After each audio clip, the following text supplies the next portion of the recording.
warahmatullahi wabarakatuh.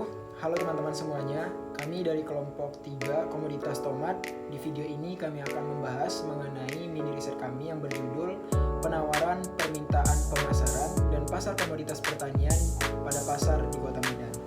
Berikut pembahasannya. Latar belakang pemilihan tomat. Tomat atau Solanum lysoprasium merupakan salah satu komoditas hortikultura yang memiliki nilai ekonomi tinggi dan permintaan yang stabil di pasar. Selain sebagai bahan dasar berbagai masakan, tomat juga memiliki kandungan nutrisi yang penting seperti vitamin C, likopen, dan antioksidan. Karena daya simpannya yang relatif pendek, harga tomat sangat fluktuatif dan sensitif terhadap pasokan serta kondisi distribusi pasar. Selanjutnya, pasar komoditas pertanian. 1. Informasi dan pedagang pasar induk Lauci. A. Gambaran umum.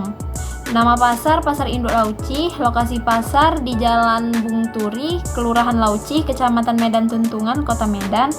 Legalitas pasar dan kapan mulai berdirinya ialah Pasar Induk Lauci adalah pasar induk tradisional yang beroperasi secara resmi dan dikelola oleh Perusahaan Umum Daerah atau PUD Pasar Kota Medan dengan regulasi yang telah ditetapkan oleh pemerintah kota.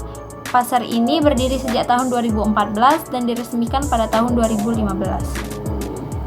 Untuk komoditas pertanian yang terdapat di pasar yakni ada tomat, cabai, bawang merah, bawang putih, bawang bombay, wortel, kentang, bayam, labu siam, dan lain hal. Untuk fasilitas pendukung pasar, yakni area parkir yang tersedia bagi pembeli, terdapat tempat ibadah, masjid di pasar. Yang ketiga itu ada kamar mandi atau WC, adanya ATM di pasar, tersedia tempat pembuangan sampah, dan yang terakhir ada kantin yang besar. Untuk sarana transportasi yang ada di pasar ini yakni Pasar Induk Lauci dekat dari terminal dan dilalui angkutan kota sehingga memudahkan masyarakat dan mendukung mobilitas pengunjung untuk ke pasar jika menggunakan kendaraan pribadi. Untuk tampilan pasar, bangunan Pasar Induk Lauci ini merupakan perpaduan antara konsep tradisional dan elemen modern dengan lahan seluas 12 hektar. Bangunan pasar memiliki struktur yang cukup luas dan atap yang tinggi dari rangka besi dan seng yang berwarna silver. Serta pencahayaan terang, beberapa blok pasar cukup tertata rapi dengan desain terbuka tanpa dinding penyekat antara lapak. Namun dari hasil observasi kami ketika ke pasar induk ini, beberapa bagian pasar mengalami kerusakan seperti kios, pagar, dan jalan yang sedikit rusak. Untuk pengelolaan pasar, Pasar Induk Lauci ini dikelola oleh Perusahaan Umum Daerah atau PUD Pasar Kota Medan, sebuah perusahaan umum daerah milik pemerintah Kota Medan yang bertanggung jawab atas pengelolaan pasar-pasar tradisional di Kota Medan. Adapun jumlah pedagang yang pertama yaitu pedagang yang bernama Ibu Rostiati, umur 52 tahun, alamat Desa Lobalen, lama usaha 1 tahun, distribusi pasar yaitu uang sewa tempat sebesar 3 juta per bulan dan uang biaya lampu serta kebersihan 20.000 per hari. Nah, komoditi yang dijual yaitu tomat. Kalau metode penimbangan itu penimbangan manual dan tidak ada stiker kalibrasi pada timbangan. Nah, volume yang dijual itu 500 kg. Harga beli dari distributor sebesar 10.000 per kilogram. Harga jual ke konsumen sebesar 12.000 per kilogram. Adapun margin 2.000 per kilogram. Omsetnya yaitu 500 kg dikali 12.000 hasilnya 6 juta. Total biaya yaitu biaya beli 500 kg dikali 10.000 hasilnya 5 juta. Biaya pengeluaran seperti lampu dan kebersihan harian sebesar 28.000. Biaya sewa bulanan sebesar 3 juta. Kalau per hari dia 100.000. Nah, total biaya operasional harian kurang lebih 128.000. Profit bersih harian yaitu 6 juta dikurang 5 juta dikurang 128.000 hasilnya 872. Nah, pedagang yang kedua yaitu bernama Pak Yoga, umur 25 tahun, alamat Perumahan Bilala, lama usaha 7 tahun. Retribusi pasarnya itu uang kebersihannya 30.000 per hari. Komoditi yang dijual itu tomat, metode penimbangan manual dan tidak ada stiker kalibrasi pada timbangan. Volume yang dijual itu 1.000 kg atau 1 ton. Harga beli dari distributor sebesar 10.000 per kilogram. Harga jual ke konsumen sebesar 12.000 per kilogram. Adapun margin yaitu 2.000 per kilogram. Omsetnya yaitu 1.000 kilogram dikali 12.000 hasilnya 12 juta. Total biaya yaitu biaya beli 1.000 kilogram dikali 10.000 hasilnya 10 juta. Biaya pengeluaran atau kebersihan harian 30.000. Total biaya harian sebesar 10 juta 30.000. Profit harian yaitu 12 juta dikurangi 10 juta 30.000 hasilnya 1.970.000. Profitnya besar karena volumenya tinggi dan dia efisien, nggak sewa bulanan seperti Ibu Rostiati. Adapun tabel penawaran dan permintaan pasar induk, yang pertama itu pedagang yoga, sumber produknya itu dari $1.000, jenis produk itu tomat, hari dan tanggal itu pada Jumat di tanggal 23, volume yang ditawarkan itu 2 ton, harga yang ditawarkan yaitu 12 per kilogram, volume penjualan itu 1 ton, harga jualnya yaitu 10.000 sampai 12.000 per kilogram.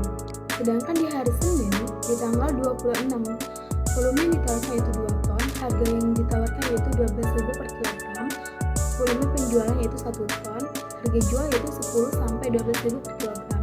Nah, sedangkan kalau pedagang Ibu Rostiati, sumber produknya itu dari beras hakim, jenis produk yaitu tomat, hari yaitu pada hari Jumat di tanggal 23, volume yang ditawarkan yaitu 700 kg, harga yang ditawarkan yaitu 12.000 per kilogram, volume penjualan yaitu 500.000 per kilogram. Nah, harga jualnya itu 10.000 sampai 12.000 per kilogram. Sedangkan di hari Senin di tanggal 26 Mei, volume yang ditawarkan yaitu 700 per kilogram, harga yang ditawarkan 12.000 per kilogram, volume penjualan itu 500 per kilogram, harga jual itu 10 sampai 12.000 per kilogram. Berdasarkan hasil observasi kelompok pada Jumat 23 Mei 2025 weekend dan Senin tanggal 26 Mei 2025 atau weekday, harga tomat, harga penawaran 12.000 per kilo, harga jual 10.000 sampai 12.000 per kilo. Sama untuk kedua hari tersebut. Kesimpulannya, tidak terdapat perbedaan harga tomat antara weekday dan weekend di pasar induk Lauci. Alasannya menurut hasil riset, harga lebih dipengaruhi oleh jumlah pasokan dan musim panen dibanding hari. Permintaan dari rumah makan dan restoran tetap stabil sepanjang minggu. Pasar induk bersifat grosir. Harga lebih stabil karena skala besar dan volume tinggi. Informasi pasar dan pedagang pasar MNTC. Gambaran umum pasar. Nama pasar: Pasar Raya Medan Metropolitan Trade Center atau MNTC. Lokasi pasar: Jalan William Iskandar, Dusun 7, Desa Medan Estate, Kecamatan Percusetuan, Kabupaten Deli Serdang. Luas 7 hektar. Mulai berdiri, Pasar Raya MNTC diresmikan pada tanggal 15 Oktober 2015.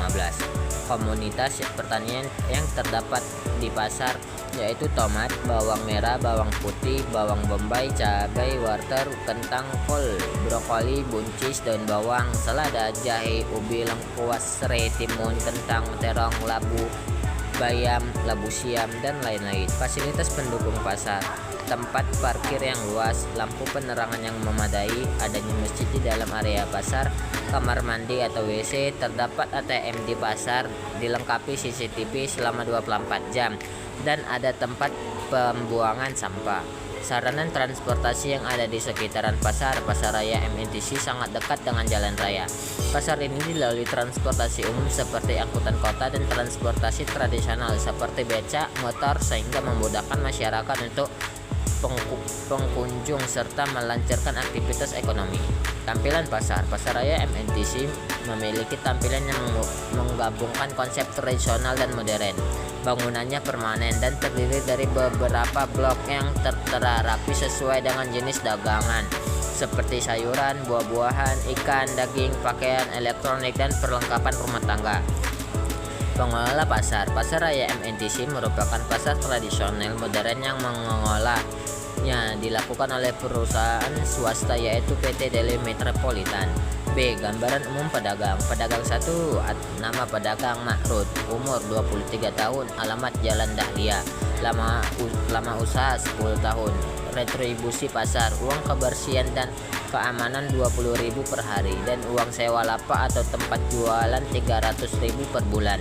Komunitas yang dijual yaitu tomat, cabai, bawang, kentang, wortel, kacang panjang, daun bawang, jahe, kunyit, labu siam, dan lain-lain. Metode penimbangan manual dan tidak ada stiker kalibrasi pada timbangan. Volume ditawarkan 10 kilo, volume penjualan 8 kilo. Harga beli dari distribusi 12.000 per kilo, harga jual ke konsumen 16.000 per kilo. Biaya pengeluaran, kebersihan dan keamanan 20.000 per hari, sewa lapak 300.000 per bulan. Total biaya pasar 30.000 per hari. Perhitungan omset 10 kilo kali 16.000 sama dengan 160.000. Biaya beli 12 kilo dikali 12.000 sama dengan 144.000. Biaya pengeluaran 30.000. Total biaya pengeluaran 144 ditambah 30.000 sama dengan 174.000. Profit harian Ma'rud 174 dikurang 160.000 sama dengan 14.000. Ma'rud mengalami kerugian 14.000 jika hanya menjual 10 kilo dari 12 kilo yang ditawarkan. Namun jika Ma'rud berhasil menjual semua stok 12 kilo, maka ia mendapatkan profit harian sebesar 18.000. Namun Ma'rud tidak bisa dikatakan sepenuhnya rugi karena beliau tidak hanya menjual komunitas tomat saja. Baiklah, selanjutnya yaitu pedagang 2. Nama pedagang Ibu Deliana, umur 56 tahun, alamat Jalan Durung, Gang Pinang. Lama usaha 7 tahun, retribusi pasar yaitu uang kebersihan dan keamanan sebesar Rp20.000 per hari dan uang sewa lapak sebesar Rp300.000 per bulan. Komoditi yang dijual tomat, bawang putih, bawang merah, bawang bombay, kentang, timun, buncis, cabai, labu, dan lain-lain. Metode penimbangan yaitu penimbangan manual dan tidak ada stiker kalibrasi pada timbangan. Volume yang ditawarkan sebesar 8 kg, volume yang terjual sebesar 7 kg. Harga beli dari distributor besar Rp12.000 per kilogram. Harga jual ke konsumen Rp16.000 per kilogram. Perhitungan keuntungan Ibu Deliana. Omset penjualan 7 kg dikali 16.000 sebesar Rp112.000. Biaya beli tak beli 8 kg. 8 kg kali 12.000 sama dengan Rp96.000. Biaya pasar sebesar Rp30.000. Total biaya yaitu Rp96.000 ditambah Rp30.000 sama dengan Rp126.000. Profit harian Ibu Deliana sebesar Rp112.000 dikurang Rp126.000 yaitu Rp14.000. Kalau Ibu Deliana bisa jual habis semua 8 kg, beliau akan untung sebesar Rp2.000 dikarenakan 8 kg dikali 16.000 sama dengan Rp126.000, Rp128.000 dikurang Rp126.000 yaitu Rp2.000. Namun hal ini tidak dikatakan rugi karena Ibu Deliana tidak hanya menjual komoditas tomat saja. Tanggal observasi kami yaitu Jumat 23 Mei 2025 untuk weekendnya dan Senin 26 Mei 2025 untuk weekday. Adapun harga tomat, harga penawaran dan penjualan tetap sama yaitu Rp16.000 sampai Rp18.000 per kilogram. Tidak terdapat kenaikan maupun penurunan harga antara weekend dan weekday. Selanjutnya, tabel penawaran dan permintaan pasar MNTC. Untuk pedagang Ma'rud, hasil ataupun sumber produk pertaniannya berasal dari beras tagi. Adapun produk yang ditawarkan yaitu produk tomat. Hari dan tanggal kami melakukan observasi yaitu Jumat 23 Mei 2025. Volume yang ditawarkan itu sebesar 12 kg. dan harga yang ditawarkan Rp16.000 per kilogram. Volume penjualan yaitu 10 kg. Harga jualnya itu sebesar 16.000 kg. Untuk hasil penelitian kami, untuk weekend dan weekday-nya tidak terdapat kenaikan maupun penurunan harga. Selanjutnya, pedagang Ibu Deliana, sumber produk pertaniannya berasal dari beras tagi. Jenis produk berupa tomat. Hari dari tanggal kami observasi itu Jumat 23 Mei 2025. Volume yang ditawarkan sebesar 8 kg. Harga yang ditawarkan Rp16.000 per kilogram. Adapun volume penjualannya itu 7 kg dan harga jualnya Rp16.000 per kilogram. Informasi pasar dan pedagang pasar Kampung Durian. A. Gambaran umum. Nama pasar Kampung Durian. Lokasi pasar yaitu Jalan Cahaya, Kampung Durian, Kecamatan Medan Timur, Kota Medan. Legalitas pasar dan kapan mulai berdiri. Pasar Kampung Durian sudah ada sejak tahun 1970-an seiring dengan perubahan pola ekonomi masyarakat setempat. Perkembangan pasar ini didorong oleh pertumbuhan pemukiman di kawasan tersebut dan kebutuhan akan pusat perbelanjaan yang dekat dengan tempat tinggal warga. Komoditas pertanian yang terdapat di pasar itu berupa tomat, wortel, jagung, labu, bawang merah, bawang putih, bawang bombay, cabai merah, cabai rawit, kentang, kol, brokoli, buncis, dan produk-produk sayuran lainnya. Fasilitas pendukung pasar, tersedia tempat pembuangan sampah, lampu penerangan yang memadai, dan kamar mandi umum. Baik, selanjutnya adapun sarana transportasi yang ada di sekitar pasar. Pasar Kampung Durian dapat diakses melalui berbagai roda transportasi, seperti beberapa angkutan kota yang rutenya melintasi Jalan Cahaya dan jalan utama di sekitarnya. Selain itu, ojek dan becak motor juga banyak digunakan warga untuk mencapai pasar. Hal ini memudahkan akses ke pasar. Lalu tampilan pasar ini tuh memiliki tampilan khas pasar tradisional dengan lapak-lapak sederhana yang didirikan oleh para pedagang. Pengelolaan pasar di Kampung Durian ini dilakukan oleh tokoh masyarakat setempat, yaitu kepala lingkungan dan komunitas pedagang secara swadaya. Lalu gambaran umum pedagang, yaitu pedagang pertama bernama Ibu Elina, berusia 34 tahun, beralamat di Jalan Cahaya nomor 31, lama usahanya 12 tahun, dan keterangan lainnya seperti yang tertera pada video. Data Ibu Elina ini sendiri, pada pasar Kampung Durian ini, beliau menawarkan sekitar 10 kg dan volume penjualannya itu 7-10 kg dan rata-ratanya itu 8,5 kg secara diasumsikan. Harga belinya dari distributor itu 12.000 per kilo, harga jual ke konsumen 17.000 per kilo, dan biaya pengeluarannya itu 35.000 per bulan. Lalu untuk perhitungan keuntungan omset Ibu Elina itu tertera pada PPT yang ada pada video ini. Lalu pedagang kedua itu namanya Kak Berkat yang berusia 24 tahun, alamat Jalan Cahaya, lama usaha 2 tahun, dan retribusi pasarnya itu hanya uang kebersihan senilai 35.000 per bulan. Lalu komoditi yang dijual itu ada tomat, cabai merah, cabai rawit, kentang, wortel, dan lain sebagainya. Dan metode penimbangannya itu penimbangan manual dan digital serta tidak ada stiker kalibrasi pada timbangan. Lalu data Kak Berkat ini pada pasar Kampung Durian, volume yang ditawarkannya itu sekitar 20 kilo, lalu volume penjualnya itu 15-20 kilo atau diasumsikan rata-rata itu 17,5 kilo. Dan harga beli dari distributornya itu 12.000 per kilo, lalu harga jual ke konsumen 18.000 per kilo, dan biaya pengeluarannya itu per bulan 35.000. Lalu untuk perhitungan keuntungannya dari Kak Berkat ini disertakan juga pada PPT ini yang tertera. Tabel penawaran dan permintaan pasar Kampung Durian. Yang pertama itu ada pedagang berkat, sumber produk pertaniannya itu dari beras tagi, jenis produknya itu tomat, hari dan tanggalnya itu Jumat 23 Mei 2025 dan Senin 26 Mei 2025. Volume yang ditawarkan itu ada 20 kilo, harga yang ditawarkan itu 18.000 per kilo, volume penjualannya 15-20 kilo, harga jualnya itu 18.000 per kilo.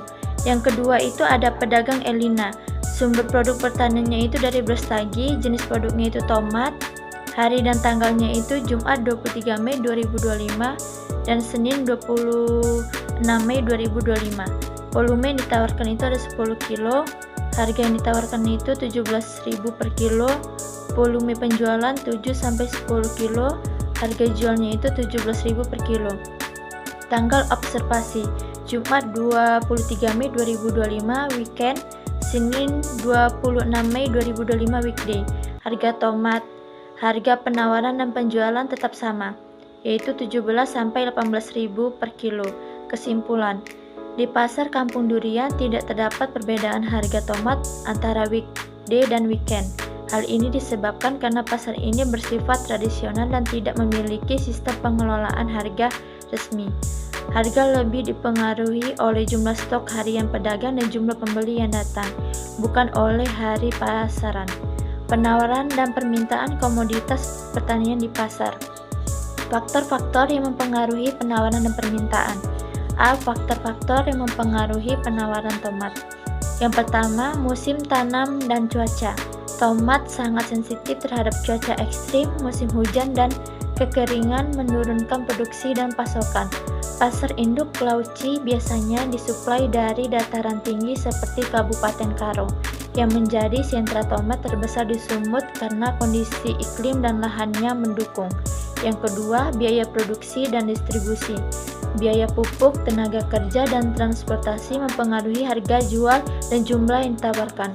Jenis tomat umum, bulat, dan lonjong.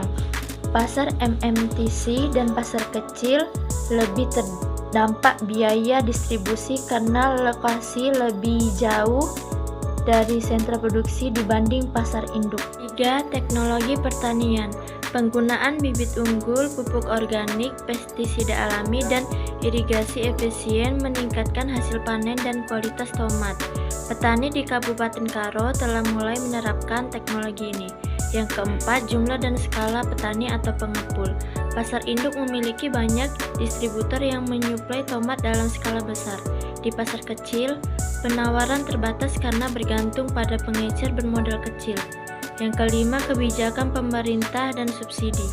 Bantuan pupuk dan pelatihan dari pemerintah mendorong efisiensi biaya produksi dan meningkatkan volume penawaran tomat. B. Faktor-faktor yang mempengaruhi permintaan tomat. 1. Harga tomat. Harga adalah sejumlah yang dibebankan atas suatu produk, jasa, atau nilai-nilai yang ditukar konsumen atas manfaat atau menggunakan produk atau jasa tersebut. Jika harga tomat turun, permintaan cenderung meningkat. Sebaliknya, jika harga naik, konsumen akan membeli lebih sedikit atau beralih ke sayuran lain. Pada saat kami melakukan mini riset, harga tomat mengalami kenaikan. Hal ini disebabkan berkurangnya pasokan tomat. Kami juga mendapatkan temuan di lapangan banyak konsumen dan pedagang yang mengeluh karena harga tomat naik. Akibatnya mereka mengurangi jumlah pembelian tomat. Tidak terdapat perbedaan harga tomat antara weekday dan weekend, harga tetap sama. Yang kedua, pendapatan konsumen. Semakin tinggi pendapatan konsumen, daya beli akan meningkat. Hal ini dapat meningkatkan permintaan terhadap sayuran termasuk tomat. Namun, jika pendapatan konsumen tetap dan harga melonjak naik, maka permintaan akan turun. Sebuah jurnal berjudul Faktor-faktor yang mempengaruhi permintaan komoditas tomat di Kecamatan Maesan yang ditulis oleh Mary Shuley dan lainnya menyimpulkan bahwa pendapatan secara signifikan mempengaruhi permintaan tomat. Pada saat melakukan mini riset, kelompok kami juga mendapati temuan bahwa ibu-ibu menurunkan daya beli pada sayuran yang mengalami kenaikan harga, salah satunya tomat. Hal ini dikarenakan tahun ajaran baru akan tiba, maka membutuhkan biaya yang banyak. Ibu-ibu memilih menabung serta berhemat untuk persiapan kenaikan kelas anak mereka, sehingga permintaan tomat menurun. Selanjutnya, faktor yang mempengaruhi permintaan tomat yang ketiga adalah perubahan selera dan pola konsumen, di mana Meningkatnya kesadaran terhadap tren gaya hidup dan pola makan sehat bisa menaikkan permintaan tomat yang dikenal kaya akan vitamin dan antioksidan. Kemudian faktor selanjutnya yang keempat adalah ketersediaan barang substitusi. Jika tersedia barang substitusi seperti paprika, cabai, ataupun saus tomat olahan dengan harga yang lebih murah atau lebih praktis, maka permintaan tomat segar bisa menurun. Faktor yang kelima adalah musim. Permintaan akan meningkat saat musim tertentu dan hari-hari besar seperti pada saat bulan Ramadan ataupun menjelang Idul Fitri karena kebutuhan bahan masakan meningkat. Faktor yang selanjutnya adalah jumlah penduduk. Jumlah penduduk berkaitan langsung dengan jumlah konsumen potensial, yang dimana semakin padat suatu wilayah seperti area sekitar pasar MMTC atau Lauci, maka akan semakin tinggi potensi permintaan harian terhadap tomat. Selanjutnya adalah jenis permintaan. Yang pertama, di pasar raya MMTC, jenis permintaan yang terjadi di pasar tersebut tergolong permintaan individual dan kelembagaan skala kecil menengah, yang berasal dari pembeli seperti pedagang eceran, rumah sakit, pesantren, hingga konsumen perorangan. Kemudian jenis permintaan yang kedua di pasar induk Lauci. Nah, di pasar ini jenis permintaannya itu tergolong permintaan kelembagaan dalam skala yang besar, yang sebagian besar berasal dari rumah makan, restoran, hingga distributor eceran lainnya. Kemudian yang ketiga ada pasar kampung durian. Nah, di pasar ini jenis permintaannya itu lebih didominasi oleh individu dan usaha kecil seperti pemilik kafe atau rumah tangga di sekitar pasar itu. Selanjutnya adalah bagan saluran pemasaran tomat. Nah, berdasarkan hasil penelitian yang dilakukan oleh Osman Manalu pada tahun 2024 di Pasar Penampungan Kota Medan, terdapat 4 pola rantai pemasaran tomat. Yang pertama, mulai dari petani ke pedagang grosir, kemudian ke subgrosir, lalu ke pengecer, dan terakhir ke konsumen. Kemudian pola rantai yang kedua, mulai dari pedagang antar provinsi, lalu ke pedagang grosir, selanjutnya ke subgrosir, lalu ke pengecer, dan terakhir ke konsumen. Pola rantai yang ketiga, mulai dari petani, lalu ke pedagang subgrosir, kemudian ke pengecer, dan terakhir ke konsumen. Dan pola rantai yang terakhir atau yang keempat, yaitu mulai dari petani tomat sekaligus sebagai pengecer dan ke konsumen. Pemasaran dan struktur pasar. Yang pertama, pasar induk tomat merah terdapat 2 saluran. Di pasar induk ini salurannya mulai dari petani, lalu ke distributor pasar induk, dan ke pedagang pasar induk. Nah, dari petani harganya itu 8.000 per kilo, kemudian di distributor pasar induk harganya 10.000 per kilo, dan di pedagang pasar induk harganya 12.000 per kilo. Kemudian yang kedua, pasar MTC terdapat 2 saluran, yaitu distributor pasar induk dan ke pedagang MTC. Distributor pasar induk harganya 10.000 per kilo dan di pedagang MTC harganya 16.000 per kilo. Yang ketiga, pasar non-legalitas terdapat 1 saluran, mulai dari pedagang MTC ke pedagang pasar kampung durian. Nah, di pedagang MTC ini harganya 12.000 per kilo dan di pedagang pasar kampung durian harganya 18.000 per kilo. Slide selanjutnya adalah gambaran mengenai siklus rantai pemasaran produk tomat. Petani mendistribusikan ke pengepul, lalu pengepul mendistribusikan ke pasar induk Lauci, dan pasar induk Lauci mendistribusikan ke konsumen dan pasar MMTC. Pasar MMTC mendistribusikan ke konsumen dan pasar kampung durian. Lalu kemudian pasar kampung durian mendistribusikan ke konsumen. Asumsi biaya pemasaran. Slide ini menyajikan asumsi biaya pemasaran berdasarkan observasi. Biaya pemasaran pasar induk Lauci. Jenis pasar, grosir besar resmi, dikelola PUD Pasar Kota Medan. Kemudian pedagang yaitu Rostiati dan Yoga, volume jual 500 sampai 1000 kg per hari. Transportasi dari distributor memakan biaya 10.000 sampai 20.000. Bongkar muat dan tenaga bantu 5.000 sampai 10.000. Pengemasan atau karung plastik 2.000 sampai 5.000. Sewa lapak kurang lebih 100.000 per hari. Kebersihan dan listrik 28.000 per hari. Penyusutan produk 1-2%, 50.000 sampai 100.000. Nah, kemudian biaya pemasaran pasar raya MMTC. Jenis pasar semi modern, pedagang Ma'ruf dan Deliana. Volume jual 7-12 kg per hari. Transportasi 5.000 sampai 10.000.